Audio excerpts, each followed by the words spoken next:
이스라엘의 역사 속에서 위대한 지도자를 찾는다면 누구나 한결같이 모세를 꼽습니다. 예수님이 변화산상에서 기도하실 때에 예수님과 함께 대화했던 사람, 만났던 사람, 바로 두 사람이 있는데 그 중에 하나가 모세요, 또 한 사람은 엘리야였습니다. 그것은 모세는 율법의 대표자이고 엘리야는 선지자의 대표자였습니다. 바로 예수님은 그렇게 선지자이면서도 또 율법의 모든 완성을 지은 사람이고 또 하나님의 아들로서의 왕같은 능력, 권세를 가지고 죽은 자도 살려내고 영혼의 구원도 이뤄내고 모든 하나님의 나라의 법을 또 율법이 아닌 하나님께서 직접 말씀하신 것을 대언하는 역할을 했습니다. 그렇기 때문에 이 모세는 역사 속에서 하나님이 이끌어 가시는 놀라운 은혜 속에서 중요한 인물의 자리에 있는 것입니다. 모세는 영웅적인 삶을 살았습니다.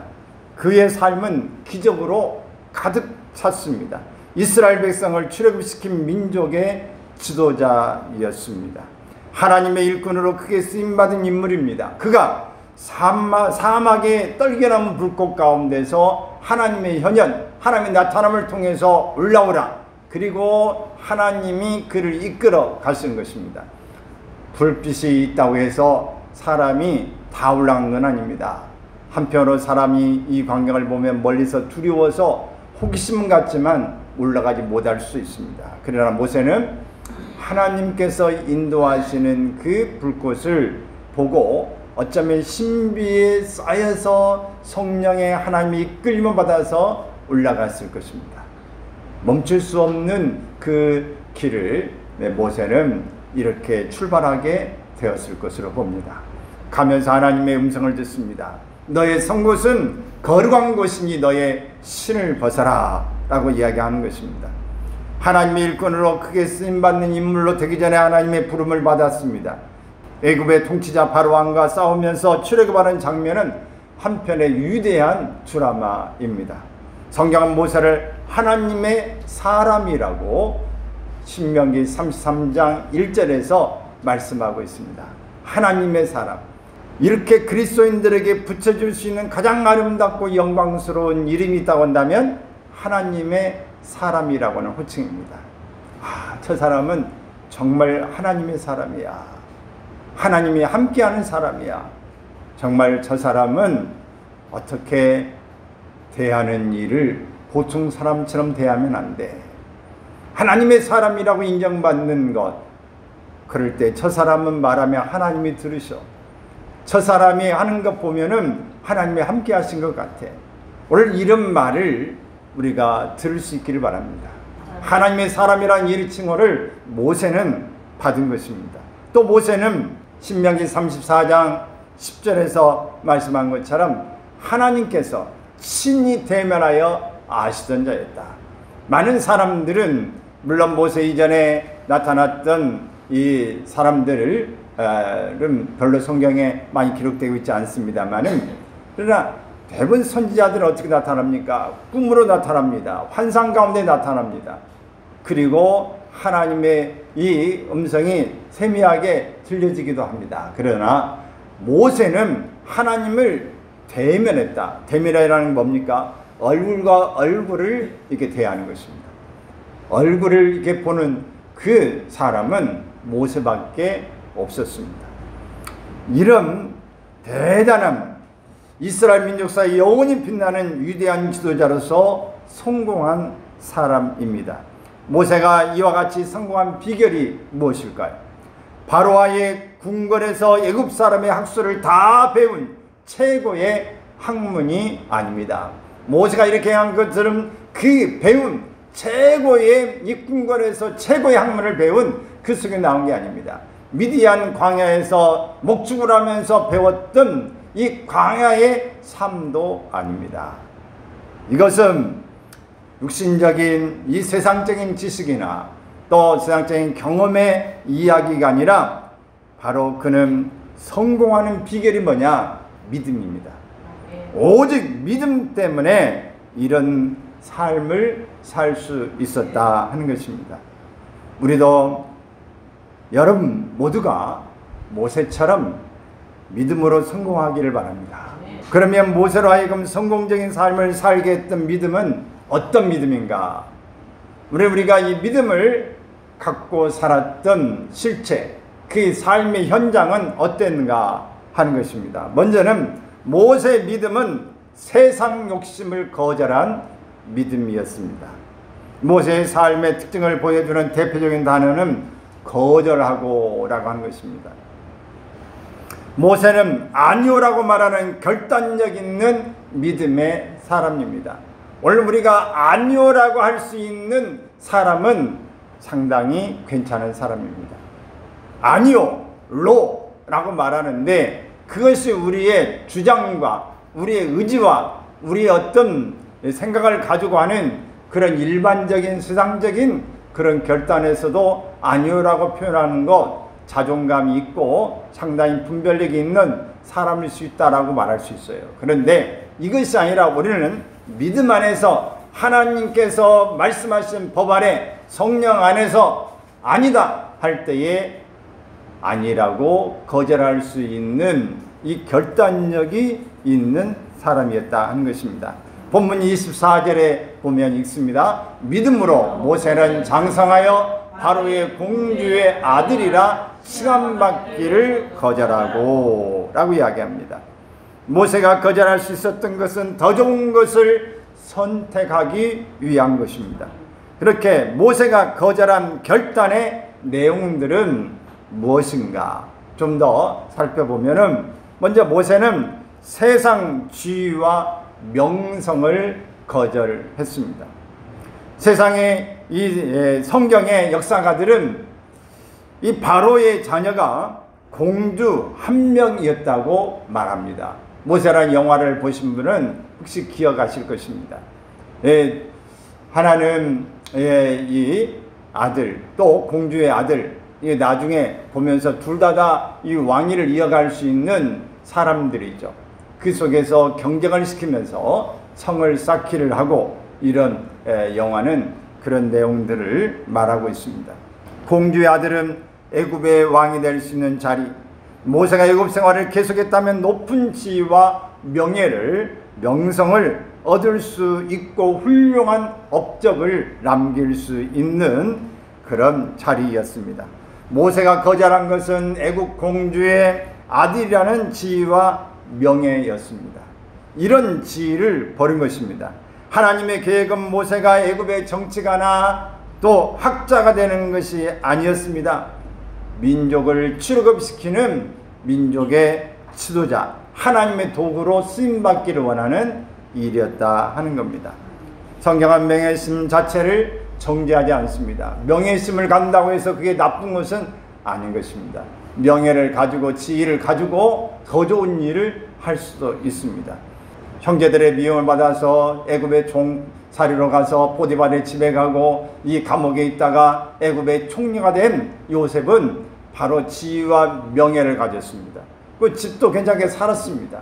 이 모든 것을 가지고 있지만 그는 그의 백성들 형제들을 이끌고 또 민족이 출애굽할 수 있는 그 기반에 큰 자손들이 번성하는 기회를 요셉을 통해서 이루어냈습니다. 다니엘은 4명의 왕을 거치면서 총리 역할을 감당하면서 정말 끝까지 믿음을 지키면서 그는 그의 세 친구들과 더불어서 하나님이 살아계시다고 하는 것을 바로 이 왕애들까지 바벨론의 왕 모든 이런 사람들 백성들 가운데서도 하나님의 사람이구나, 하나님은 살아계시구나, 어떤 신보다도 위대하시구나 하는 것을 깨닫게 해주는 인물이었습니다. 이렇게 하나님 앞에서 지위와 명성을 갖는 것이 나쁜 게 아닙니다. 그제 금요일 저녁에 바로 이 에스더서 말씀을 함께 봤습니다만 이 에스더가 왕위에 올라가는 그것은 정말 세상적으로 보면 여자로서는 가장 높은 지위에 올라간 것이죠. 그런데 그 지위를 통해서 민족을 구원하고 하나님을 더 높이고 백성들을 구원하는 그런 역할을 하게 되어지는 것입니다. 우리가 명예와 지위가 우리에게 있어 나쁜 게 아닙니다. 이걸 잘 활용하고 하나님의 영광을 위한 도구, 하나님의 사명으로 사용할 수 있다면 멋진 일이 되어질 것입니다. 우리가 추구하는 명예심이 하나님과 우리 사이에 영향을 미친다면 거절해야 됩니다. 어떤 영향, 안 좋은 영향, 믿음을 가로막는 영향이 되어진다면 우리는 거절해야 되지만, 그렇지 않다고 한다면 명예와 지위도 우리에게 필요한 것입니다. 그 일을 통해 더욱더 많은 사람 앞에 나아갈 수 있는 기회가 되기 때문에 그렇습니다. 모세는 왕궁에서 자라면서 무엇이든지 가질 수 있고 누릴 수 있었습니다. 세상의 쾌락을 즐기며 죄에 빠질 수도 있었습니다. 그는 정욕과 안목의 정욕을 다 가질 수도 있었습니다. 육신의 정욕과 안목의 이 정욕, 이성의 자랑을 다 드러낼 수 있을 만한 사람이었습니다. 성경에는 모세가 어떤 유혹을 겪었는지 구체적으로 설명하고 있는 부분은 없습니다. 그러나 그는 이렇게 표현합니다. 잠시 죄악의 낙을 누리는 것보다 하나님의 백성과 함께 고난받기를 더 좋아했다라고 말했어요. 잠시 즐거움을 누리는 것보다, 세상의 즐거움 쾌락보다는 하나님의 백성과 더불어 고난받는 것을 더 귀한 것으로 여겼다 하는 것입니다. 여러분, 우리의 이 삶에 이런 분명한 철학, 우리의 분명한 믿음, 결단이 있어지기를 바랍니다. 죄는 순간의 즐거움이 있습니다. 순간의 즐거움이 없다면 죄를 짓지 않겠죠. 유혹이라고 하는 것은 끌릴 수 있는 그 사건이고 미끼입니다. 물고기가 왜 낚싯바늘에 걸리겠어요? 그것을 탐하기 때문에 미혹을 받기 때문에 걸리는 것입니다. 그게 걸릴만한 것이 아니면 걸리지 않습니다. 그래서 반드시 우리가 넘어질 수 있는 유혹이 있다고 하는 것을 기억해야 됩니다. 그래서 예수님도 이것을 아셨기 때문에 너희는 시험에 들지 않기를 기도하라, 제자들에게 말씀했는데, 주기도문에서도 우리를 다만 악에서 구하소서, 우리를 시험에 들게 하지 마옵시고 이렇게 말하는데, 그 시험이 바로 유혹에 빠지지 말기를 구하는 기도를 하라 하는 것입니다. 이렇게 우리는 모든 일에 아주 순간의 즐거움을 우리가 빠져서 유혹에 넘어갈 수 있습니다. 그러나 유혹에 넘어가면 심각한 대가를 치러야 된다고 하는 것을 기억해야 됩니다. 모세는 순간의 쾌락을 누리며 사는 걸 포기했습니다. 이 죄악의 정체와 환각을 깨트려 보았습니다. 그리고 세상 즐거움이 아무것도 아닌 것을 알았습니다.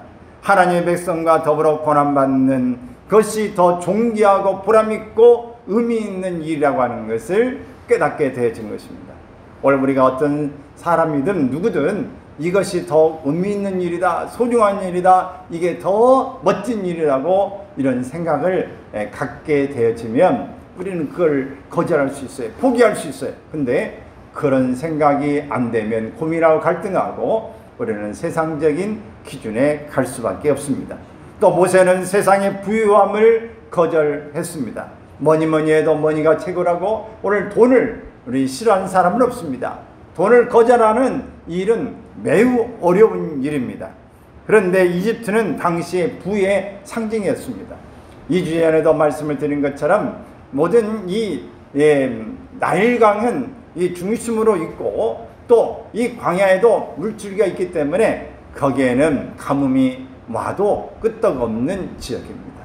풍성한 지역인 것이죠. 그래서 이렇게 부의 상징이었는데 모세는 자신이 원하기만 하면 얼마든지 부를 누릴 수 있었습니다. 부는 인생에 편리함을 주지만 부는 평안함을 주지는 못합니다. 돈이 많으면 우리가 하고 싶은 것 얼마든지 하는데 굉장히 편리하죠. 그러나 그것이 우리의 삶의 평안함과는 거리가 있다고 하는 것을 알아야 합니다. 여러분, 우리가 이 물질이 그냥 버스비를 이 하나 가지고 정말 써야 되냐 말아야 되냐, 이거 쓰면 돈이 쪼들리는데 오늘 반찬 하나 더 사야 되냐 말아야 되냐, 이렇게 하면 우리 경제 살림이 한 달에 안 되는데, 이런 생활을 할 때에는 얼마나 사실은 힘듭니까? 우리가 편리함이 없죠. 그러나 물질에 그런 게 없이서 사고 싶으면 이것도 하나 사고 저것도 사고 다 먹으려나, 이거 좋아하려나, 상관없이 물건을 구입할 수 있다고 할 때는 얼마나 편리한지 모릅니다. 그러나 그 자체가 우리에게 모든 평안함을 주는 것은 아니다 하는 것입니다. 모세는 하나님의 백성을 위해 사는 것이 가장 부유한 인생임을 알았습니다. 사랑하는 여러분, 참된 신앙이란 거절할 것을 거절하는 것입니다. 모세는 애굽의 재물과 부하를 거절했습니다. 요셉은 유혹을 거절했습니다. 다니엘은 바벨론 왕의 진수성찬을 거절했습니다. 세상의 죄악된 욕심을 거절할 수 있는 결단력 있는 믿음의 사람들이 되기를 바랍니다. 거절할 수 있는 것 어렵지만 하고 나면 하나님이 우리의 마음을 아시고 축복하세요. 그리고 우리의 마음에도 했으면 조금 더 좋았을 모르는데, 아쉬움은 남을지 모르지만 후회는 없습니다. 여러분, 후회하지 않는 삶이 되길 바랍니다. 둘째는 모세의 믿음은 가치 있는 것을 선택한 믿음입니다. 모세는 하나님과 함께하는 삶을 선택했습니다. 거절한다는 것은 소극적인 차원이라고 한다면, 선택한다고 하는 것은 적극적인 표현입니다. 거절한다, 소극적이지만 나 이것 딱 잡는 것은 적극적인 선택입니다. 여러분은 어떤 음식을 시킬 때 단번에 딱 신청할 수 있습니까? 나 이거 먹을래 라고 바로 잡습니까? 너 이거 어떤 거 먹을 거야? 이거 먹을 거야? 아니. 이거 먹을 거야? 아니. 이렇게 거절하는 것은 소극적인 것이지만, 나 이거 먹을 거야 라고 하는 것은 적극적인 선택인 것이죠. 오늘 우리가 참 가치 있는 것을 선택하는 믿음이 우리의 바로바로 이어지길 바랍니다. 이게 얼마만큼의 시간을 가지고 생각하느냐에 따라서 그 사람의 가치관이, 그 사람이 지금 믿음의 가치관, 세상적인 모든 윤리적인 가치관이 되어져 있는가를 알 수 있습니다. 우리는 선택하기 위하여 거절해야 됩니다. 이렇게 더 좋은 것, 가치 있는 것을 선택하기 위해서 좋지 못한 것을 거절해야 하는 것입니다. 성경의 탕자의 비유가 누가복음 15장에 나오고 있는데, 이 속에서 둘째 아들은 아버지의 돈을 먼저 상속을 가지고 가셔서 이 큰 도시에 가서 허랑방탕하게 다 써버렸습니다. 그리고 돼지치는 우리에서 일했습니다. 돼지가 먹는 쥐염염으로 배를 채우려고 했습니다. 그러나 그것도 넉넉하지 않았습니다. 그리고 그는 아버지께 돌아가려고 결심한 것입니다. 여러분, 우리가 세상에 이 속한 것들을 탐하고 그 속에 머물러 있는 이 삶이 바로 이 탕자의 모습과 견져볼 수 있습니다. 우리는 이걸 가지고 현재 있는 이것이 내게 가깝하고 지혜가 아닌가 하고 행복이 아닌 것 같아서 내게서 취할 수 있는 것을 가지고 세상으로 나가서 마음껏 쓰고 즐기는 것입니다. 즐거움도 있고 어려움이 와도 그 속에서 머물고 있는, 아닌데 이건 아닌 것 같은데 이렇게 내가 왜 이렇게 됐지라고 생각을 하고 후회는 하고 서러움이 있지만 그 속에 여전히 짐치고 있는, 돼지와 함께 살고 있는 삶을 갖고 있는 사람들이 많습니다. 오늘 우리는 이 속에서 결단하고 돌아서야 합니다. 바로 여기가 아니라 내가 있어야 될 곳은 차라리 불구이라도 괜찮으니 여기보다 더 나은 삶으로 바꿔야 되겠다고 하는 선택의 결단이 필요한 것입니다. 여러분, 많은 사람들이 여전히 자기가 좋아하는 그 속에서 빠져나오지 못하고 있습니다.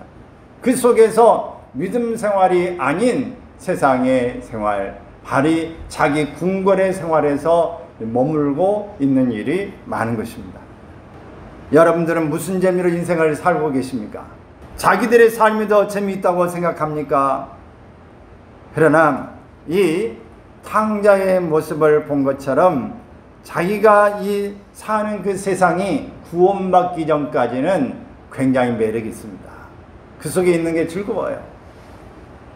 여러분이 산악인들 산을 올라가는 거 얼마나 즐겁습니까? 여러분 등산해 보셨습니까? 배낭을 메고 등산하는 거 참 즐겁습니다. 뭐 저는 등산을 고등학교 때 주로 이제 많이 해본 것 같아요. 산들을 가본 거 청년 때는 덜어 갔지만은 많이 그 뒤에는 많이 못 갔어요. 근데 이 등산하는 것도 굉장히 즐거워요. 여행하는 것도 즐겁습니다.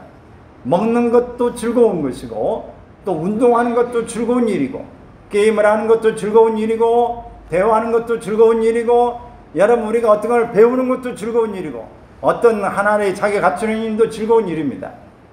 의무적으로 하는 것은 별로 재미가 없을 수 있지만 우리가 즐겁게 그 속에 취미로 하고 속배에서 어쩌면 중독성이 있는 것처럼 하는 것은 굉장히 즐거움이 있어요. 근데 그 속에서 우리가 이것보다도 더 내가 해야 될 것, 더 재밌는 것이 있다면 옮겨 타는 것입니다. 오늘 여러분은 어떤 인생의 재미가 있으세요? 내 삶의 잠시 죄악의 낙을 누리는 것보다 나는 내 백성들과 함께 더 고난받는 것을 더 유익한 것으로 알고 이렇게 행한다고 하는 사실을 알아야 합니다. 우리는 우리 가지고 있는 삶을 벗어나는 것은요, 구원받는 일, 성령께서 우리의 마음에 깨닫게 해주기 전까지는 이것을 분별해내기가 굉장히 어렵습니다. 성령께서 우리의 마음에 그건 죄악이야, 그건 안 돼 라고 하나님이 강력하게 우리에게 깨닫게 하시고 우리를 책망하시는 그 메시지가 들어올 때에 우리는 뒤를 돌아보게 되어지고 이거 아닌가 보다. 우리는 생각을 심각하게 고민해 보게 되어집니다.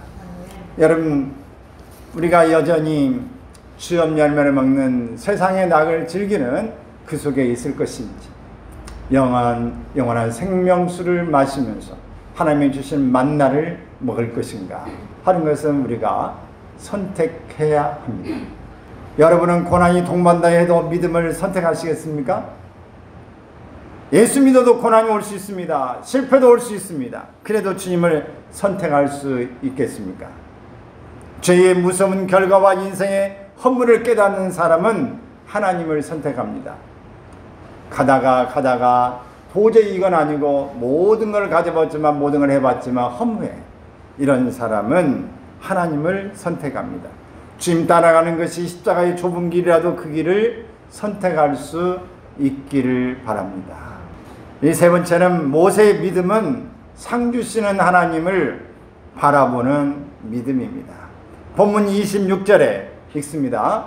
그리스도를 위하여 받는 수모를 애굽의 모든 보화보다 더 큰 재물로 여겼으니 이는 상 주심이심을 바라봄이라. 여기서 여겼으니 라는 말은 가능했다, 계산했다 이렇게 말하고 있습니다. 가늠해보고 계산해보고 이 모든 것들을 모세는 깨닫게 되어집니다. 모세는 새로운 가치관을 갖고 확실한 목표를 향해서 전진합니다. 그것을 삶의 가장 귀한 것으로 여기면서 살아갈 때 세상의 명예와 부귀와 쾌락 이 모든 것들은 아무것도 아니라는 사실을 깨닫게 되어집니다.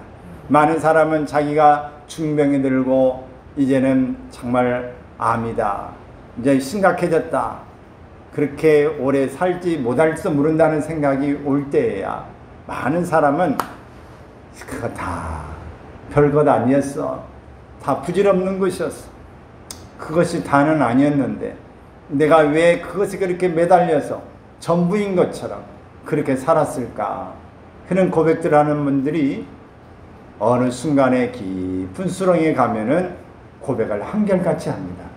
거의 외회가 없어요. 어떤 분은 그걸 놓지 못해서 어떻게 번 돈인데 내가 어떻게 주고, 내가 지금까지 얼마나 힘들게 이렇게 준비했는데 쌓아놓은 성인데 어떻게 내가 버려, 나는 못 죽어, 나는 죽을 수 없어, 너무 억울해, 이런 사람들도 있지만 그것도 더 오랜 세월이 가다 보면 막판에 시간이 오면은 다 이 부질없는 보잘것없는 내가 왜 이렇게 매 있으며 살았을까 하는 고백들을 대부분이 다 하게 되어집니다. 모세는 하나님이 자기를 통하여 민족을 해방하기 원하심을 알았습니다. 그래서 바로의 공주의 아들이라 칭함을 거절할 수 있었습니다. 그리고 상 주신 하나님을 바라보는 믿음을 가졌습니다. 세상의 명예와 보호와 쾌락을 거절한 것도 상 주신 이심을 바라본 까닭입니다. 히브리서 기자는 히브리서 11장 6절에 시작. 믿음이 없이는 하나님을 기쁘시게 못하나니 하나님께 나아가는 자는 반드시 그가 계신 것과 또한 그가 자기를 찾는 자들에게 상 주신 이심을 믿어야 할지니라. 사랑하는 여러분, 광야 생활이 얼마나 어렵고 힘들겠습니까? 여러분 광야를 나가 보셨어요? 우리 변상희 권사님이 여행을 많이 하셨다 보니까 광야길을 걸어 보셨나요? 좋은 데만, 좋은 도시만 가신 거예요? 여행에 보면은 그 광야도 가고요, 미국이나 중국 이런 데 보면은 정말 이 땅이 넓으니까 이 도시에서 저 도시로, 동부에서 서부로 이렇게 넘어가려면 긴 시간이 걸립니다. 그 넘어가려면 광야를 몇 시간을 타고 가도 도시가 안 나와요. 어떤 댐 하나 보이고 이런 것들이 이렇게 보이고 나무도 별로 없는 광야, 이 그런 데서 사실 삶을 산다고 하는 것은 별 재미없는 거예요. 그런데 250만 명이나 되고 수많은 짐승들을 데리고 광야를 쫓기면서 아직 정착도 못하는 길을 방황자로 산다고 하는 것은 얼마나 힘든 일이겠습니까? 그러나 모세는 참고 인내했습니다. 출애굽의 역사가 쉬운 일이 아니었습니다. 바로왕 앞에 가서 10번이나 나타나서 재앙을 선포하고 춥고 모든 땅이 다 폐해가 되어진 것처럼 이젠 기적의 역사를 일으키는 일이 결코 쉬운 일이 아닙니다. 남의 이 눈에 남을 힘들게 하면 내 눈에 피눈물을 흘린다고 하는 거 여러분 들어보셨습니까?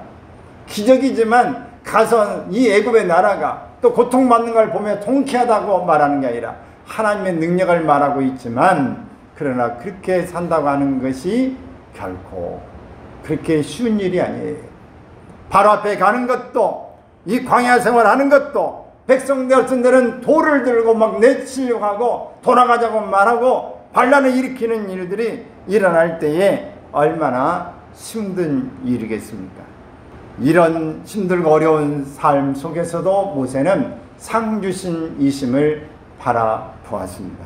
하나님을 바라보는 삶이 있었습니다. 여러분도 삶이 힘들고 어렵더라도 상 주신 하나님을 바라보고 일어나시길 바랍니다. 모세의 믿음이 이 시대를 살아가는 모든 그리스도인들에게 우리에게 주어지는 또 다른 도전의 모습을 말씀하고 있는 것입니다. 세상 사람들도 존경은 쉽게 이루어지지 않습니다.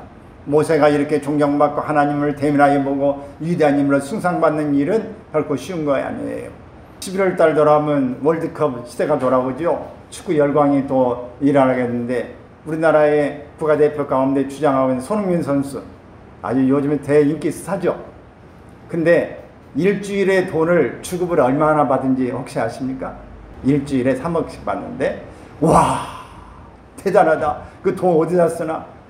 그렇게 되기에는 지금 결과만이 아니라 그의 삶에 어릴 때부터 아버지에게 이 축구를 배우면서 양발을 쓰는 것도 써야 된다는 걸 배우고, 어릴 때부터 축구 유학을 가서 고향을 떠나서 외국에서 힘든 삶을 살고, 연습 경기가 다 끝나면 혼자 남아서 슈팅 연습이라든지 끝까지 몇 시간씩 더 연습했던 시간들이 있어서 그렇게 된 거예요.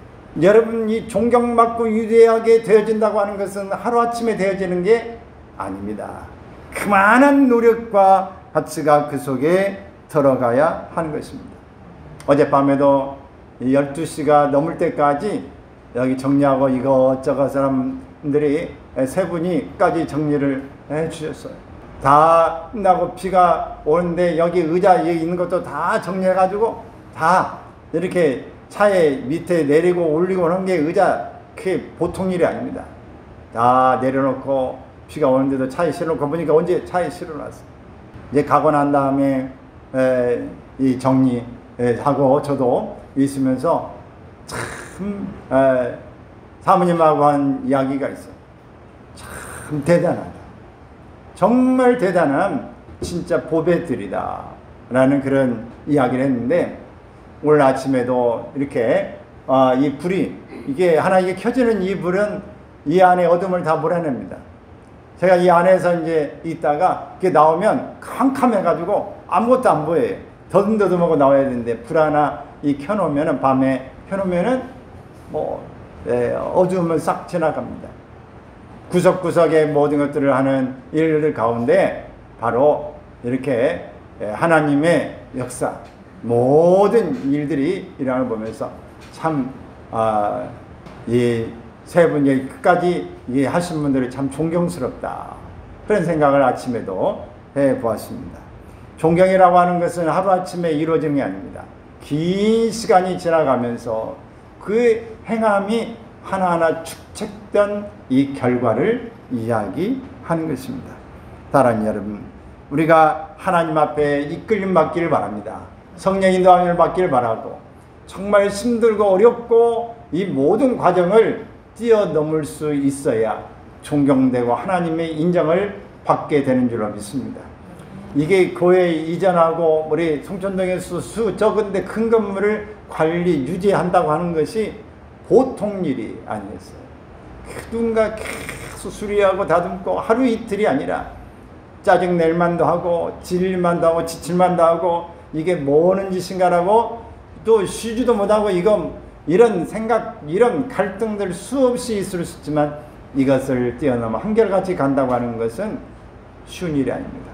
여기 와도 벌써 여기 이사 온 지만 지금 한 달이 됐지만은, 오기 전부터 수개월 전부터 수리하고 큰 계획 세우고 하는 게 수개월이 지났는데 한결같이 오직 날이 뜨겁습니까? 힘든 과정에도 소돔의 짐 정리부터 시작해서 어떻게 해야 될 것인가, 수많은 일들을 해오는 그 과정을 하나님이 보신 줄로 믿습니다. 근데 이것은요, 오늘 상주신이심을 바라보는 믿음이, 또 성령의 인도하심, 이끄심이, 힘주심이 없으면 감당하기가 어려운 일입니다. 사랑하는 여러분, 우리는 믿음의 길을 가는 사람들입니다. 누가 하라고 해서 합니까? 누가 억지로 하라고 한다고 해서 잠깐 며칠은 할 수 있지만 그게 되어집니까? 원래 하나님이 우리에게 주시는 이 모세를 통해서 사명감과 그에게 주시는 더 고난받는 것을 즐겨하는 일과 상주신을 바라보는 그 일이야말로 오늘 모세가 모세된 그런 위대한 모습으로의 삶을 살게 된 것입니다. 사랑하는 여러분, 우리 모두가 다 이렇게 모세와 같이 하나님 앞에서 우리 자신이 스스로 좋아하는 모든 세상 욕심을 거절한 믿음이 있기를 바랍니다. 또 가치 있는 것을 선택한 믿음이 있기를 바라고, 상주시는 하나님을 바라보는 믿음이 있기를 주의 이름으로 축원합니다.